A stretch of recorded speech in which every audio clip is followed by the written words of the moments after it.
Eto sa area na to, ang dami namin nakitang pwedeng bagong matikman.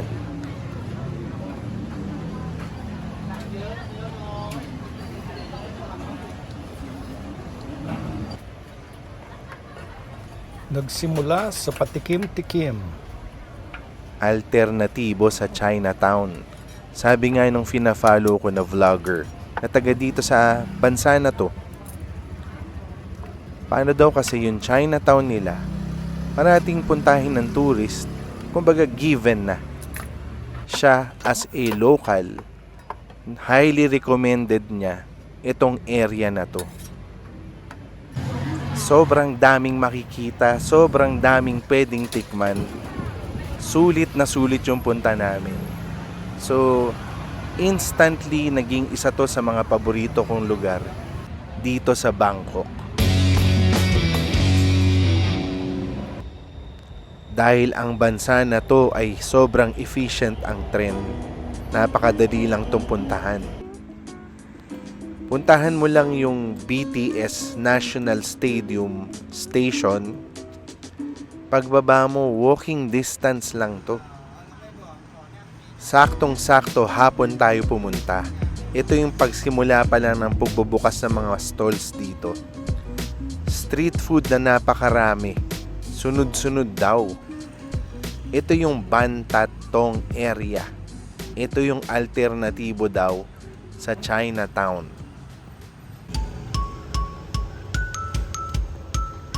Ito na nga, unang liko pa lang namin, meron na kami nakitang mahabang pila. Maaga pa ng hapon, pero meron ng mga tao. So, usisain natin to. Maraming take out at merong konting dine-in, pero tabi-tabi lang. Bangki-bangki to. Yun, fresh shrimps at oysters pa lang binebenta dito. At meron silang special sauce. Mabuti at nakapunta tayo na maaga kasi alas 5 pala to nagbubukas. Tapos mga alas 7 ng gabi nauubos na agad. Oo nga naman, ang dami kasing nakapilang bumibili. Okay to, small batch. Siguradong panalo to.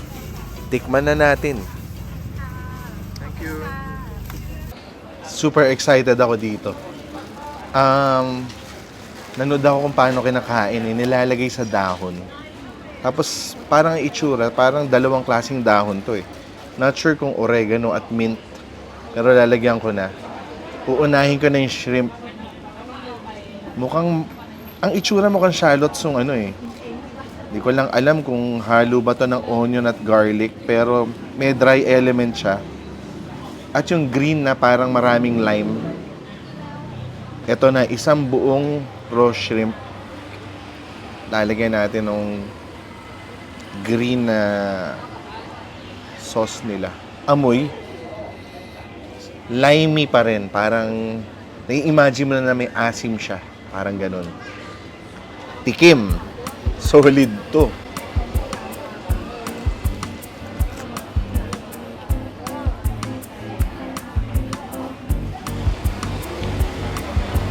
Ang sarap, grabe.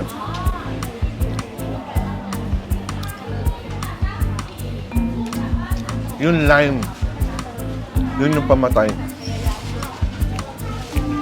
Sarap nung crunch na yun. Naghalo yung crunch nung dahon at saka nung parang shallots.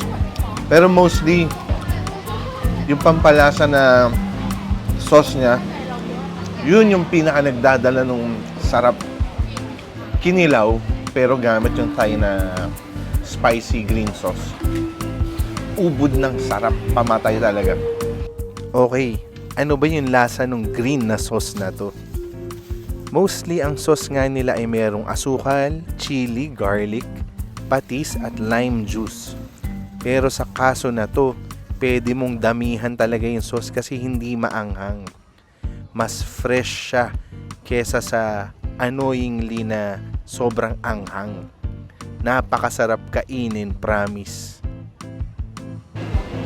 Sobrang pamatay ito, sobrang gabum to. Ngayon ko lang ito natikman. Panalo talaga to, grabe. Try ko naman tong oyster. Ang sarap nung ano nito, yung dry element nito. Parang yung picnic. Parang tinoy yung patatas, pero siya parang tinoy yung ano naman, onions and garlic. Ang taba ng oyster, solid. Tikman natin.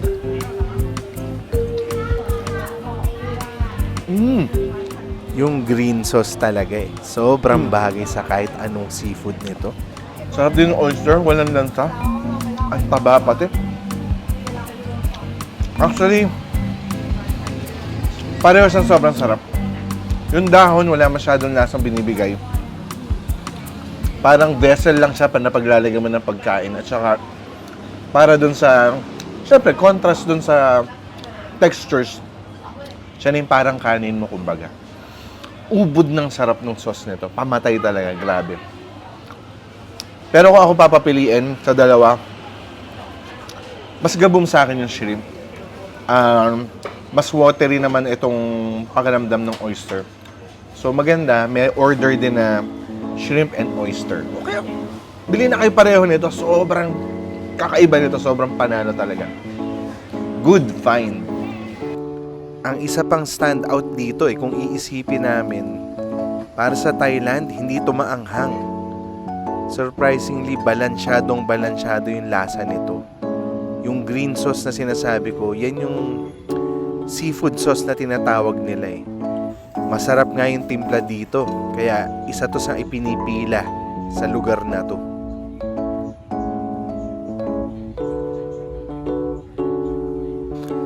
Pagkatapos ng snack na yon, konting lakad lang. Actually, isang corner lang halos meron na agad kami nakitang interesting. Siyempre, may nakita akong karatula na nakalagay since 1955. Kasama yun sa appeal.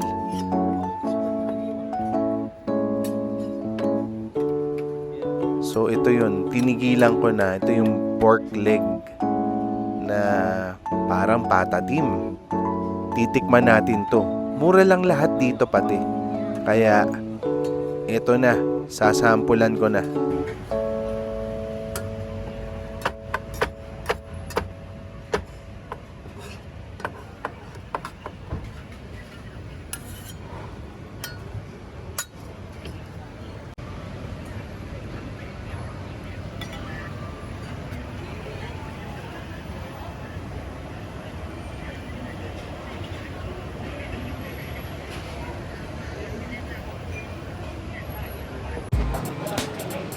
Chamba.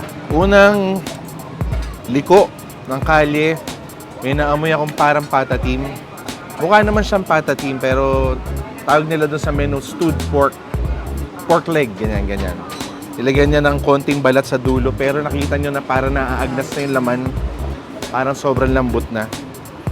Tikman na natin to, parang may kiam chay din sa ilalim. Yung parang nilalagay sa kwapaw.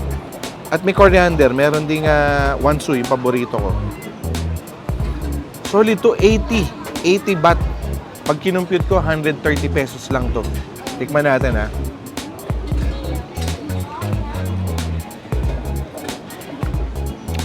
Gablam. Ang sarap.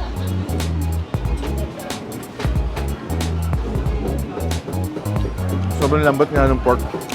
Alam mo, sobrang matagal nang kumukulo. Pampabalance out lang yung gulay. Parang kumbaga parang may kangkong ka, ganun. Masarap siya. Solid na solid.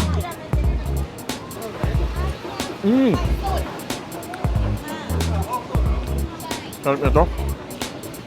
Meron tayong ganito. Kumbaga yung nga yung patatim natin. Ang mura lang dito. Next, ito naman yung version na knuckles. Mas marami siya, pero ito 135. Sa pera natin parang 220 pesos lang. Sobrang mura. Sobrang dami. Good for sharing talaga to. Pero maganda dito dahil matagal na pinakuluan, medyo nawala na yung taba-taba niya. Hoping lang ako. Pero collagen na to, balat to eh. May laman din kasi halo tong pork knuckles at saka pork leg. Ganon din, may kiam chay, merong parang pechay, Tikman na natin yung knuckles. Boom! Sarap! Mas masarap yung mouthfeel na to. At saka yung overall dish taste na to, sa totoo lang, hindi siya star anise, hindi rin siya masibot. Hindi rin todo yung asukal. So, gitna siya. Yun ang pinagkaiba dun sa mga luto sa atin. Pero malapit na malapit na malapit. Yung ano lang, yung kumbaga sa dami lang nung asukal, mas matamis ata tayo magtimpla. Pero, grabe, naglalaway ako. Ang sarap. Sobrang lambot nitong pata na to. Ang mura pati. Gabum to. Wala atang hindi gabum dito. On to the next. Solidan dito. Kung yung unang natikman ko ay gustong gusto ko, itong pangalawang kinainan namin ay gustong gusto naman ng mga kids ko. Paggabi ng paggabi, paganda ng paganda yung eksena dito sa Bantantong.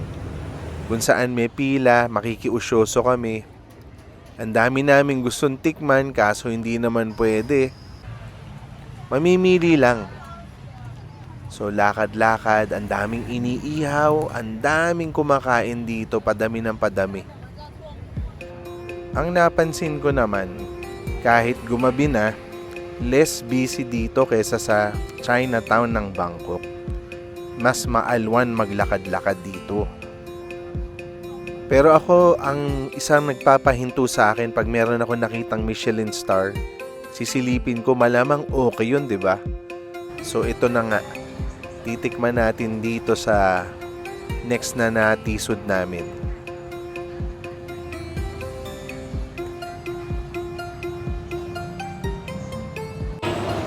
Nag-oobserba ako kung paano kinakain to porridge nila, lugaw kung sa atin. Pero ito, parang lang, regular kanin lang kasi hindi siya malagkit. Ngayon ako makaka-encounter nito. Pero may Michelin star rating, mga ilang taon silang meron. Tikman natin Clear soup, kompletos recados, meron ding mga coriander, dahon ng sibuyas. Tikman natin. Ang sarap.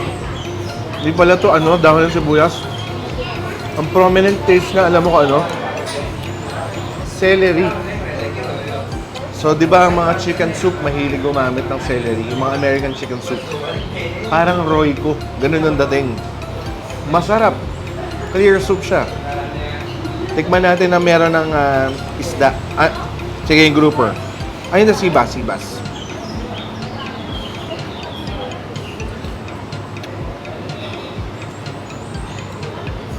Ang clean ng lasa nito.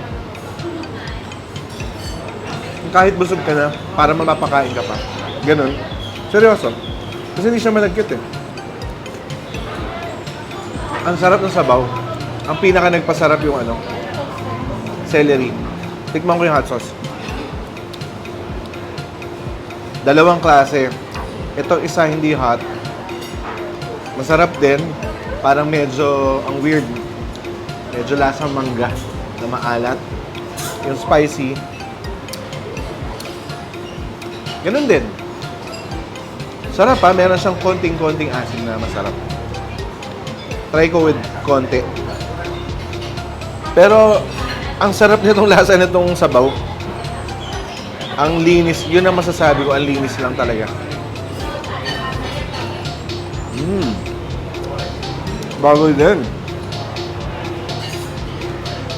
Nasa sa inyo na. Ibang-iba yung experience na to. Kasi hindi sa chili garlic, hindi yung malain yung lasa ng mga sauce na to. Naiiba doon sa mga una nating natikman. Okay nito, ang unique nito para sa akin.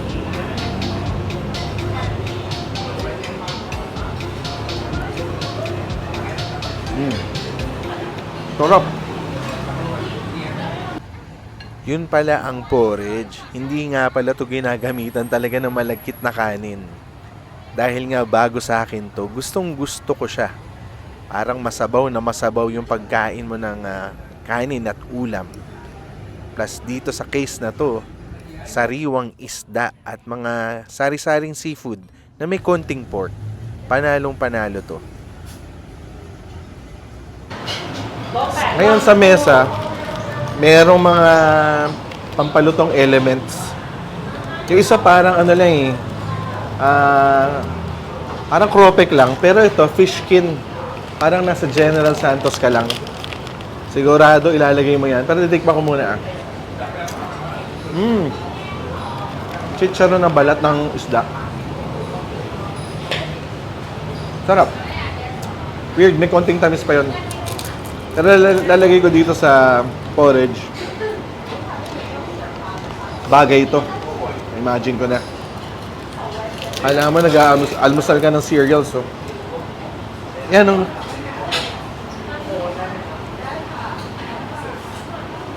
textures and taste. Titignan na natin. Parang alam ko na eh. Bagay ito, syempre.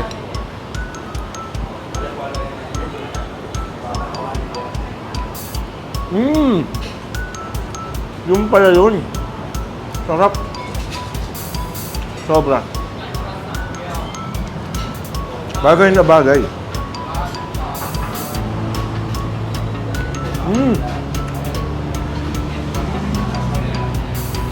Ang nipis pati nung ano, fish skin chicharon. Pag nilulog mo pa, sarap. Kainin mo agad habang medyo malutong pa. Sobrang panalo. Hop! Yung next na order, wala namang sabaw. Recommended din to eh. Ito naman, out of curiosity, umorder ako ng salad. Nung dumating siya, parang ang dating sa akin, parang siya yung porridge na yung mga laman, yung ano yung laman ng porridge, ang pinagkaiba lang, meron siyang bits ng pork at meron siya ng dried shrimp hibe. At sobrang dry niya, parang kailangan mo siyang lagyan ng sauce na meron sila. Lalagyan ko na nung spicy. Konti lang. Pero meron din siyang mga celery. Tingnan natin ha. Lalagyan ko na may parang hibe, shrimp, celery. So, kung gusto mo na mas light pa dun kesa sa porridge, baka ito na yon salad nila. Sarap eh. Iba-ibang seafood eh.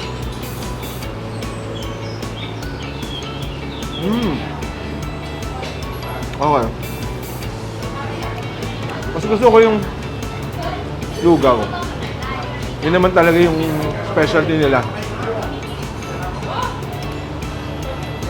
Teka lang, try kami pork. Lagyan pa natin ng pagkakataon. Diba? Sucks lang to sa akin. Kung pupunta kayo dito, must try yung porridge. Kakaiba yun. Sobrang sarap ng pasok nun. Parang nangangailangan ng ending na pampakalma itong episode na to.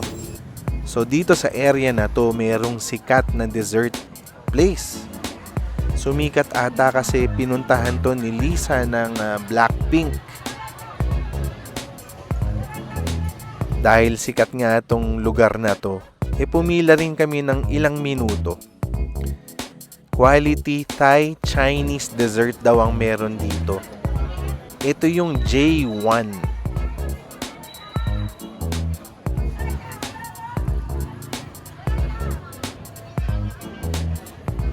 Pasok na tayo. Ang benta dito, yung masasarap na shaved ice dessert. Meron silang fresh milk, may soy milk, napakaraming flavors at configuration. Yung anak ko umorder ng may tsokolate. Ako, sinunod ko lang yung isa sa recommended menu. Good for sharing na rin to.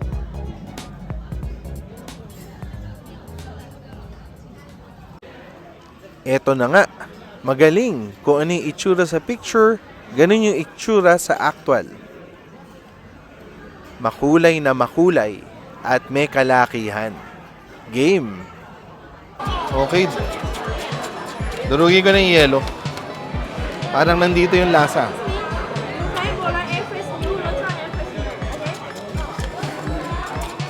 Ito, sarap. Kumbaga parang muscovado sugar yung lasa. And ice cream. Tingnan natin. Siguro coconut to. Coconut nga, sarap. Ito, sesame ball. Pomegranate balls. At saka, yung parang seaweed na akala mo bihon. Tikman natin lahat to.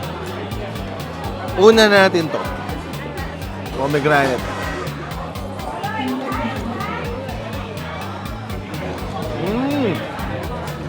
Parang may coconut pa sa loob.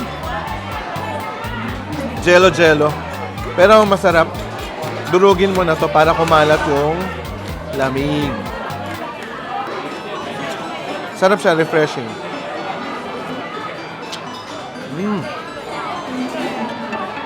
Eto. Fight ko na to ah.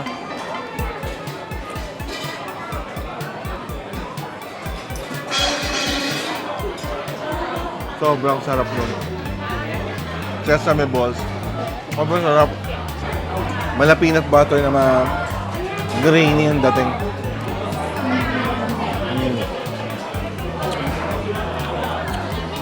At saka pagkatapos tayo maglakad, sobrang refreshing na ang lamig na to.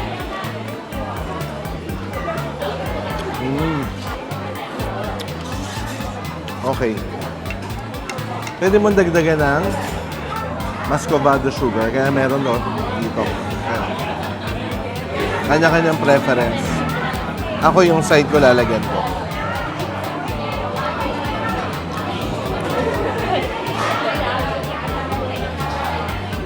Pwede rin syrup.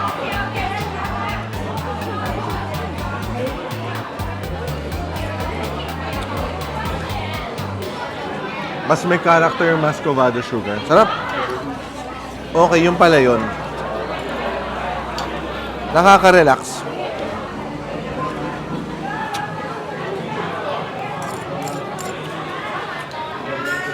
Okay, pampakalma to.